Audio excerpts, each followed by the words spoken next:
Station ખાતે જિલ્લા police અધિક્ષક શ્રી સંજય ખરાત સાહેબના અધ્યક્ષસ્થાને તથા ડીવાયએસપી શ્રી જયવીર ગઢવી સાહેબ અને ખાંભા પોલીસ ઇન્સ્પેક્ટર શ્રી કિરણસિંહ ચુડાસમા સાહેબના માર્ગદર્શન હેઠળ કાર્યક્રમ તેમજ લોક દરબારનું આયોજન કરવામાં આવ્યું હતું। આ કાર્યક્રમ દરમિયાન જિલ્લા પોલીસ અધિક્ષક શ્રી સંજય ખરાત સાહેબે પોલીસ સ્ટાફની પરેડનું નિરીક્ષણ કરી જરૂરી માર્ગદર્શન આપ્યું હતું। ત્યારબાદ યોજાયેલા લોક દરબારમાં ઉપસ્થિત અરજદારોની રજૂઆતો રૂબરૂ સાંભળી હતી તથા તેમની અરજીઓના થયેલા નિકાલ અંગે માહિતી મેળવી હતી।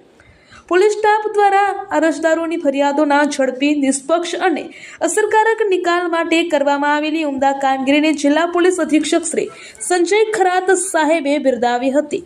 અરજદારોએ પણ પોલીસની કામગીરી પ્રત્યે સંતોષ વ્યક્ત કરી પોલીસ સ્ટાફનો આભાર માન્યો હતો તેમજ પોલીસની લોકાભિમુખ કામગીરીની પ્રશંસા કરી હતી। આ કાર્યક્રમ પોલીસ અને પ્રજા વચ્ચે વિશ્વાસ, પારદર્શિતા અને સુમેળ વધુ મજબૂત બને તેવા હેતુથી સફળતાપૂર્વક સંપન્ન થયો હતો। રિપોર્ટર અલીભાઈ જાખરા, અમરેલી।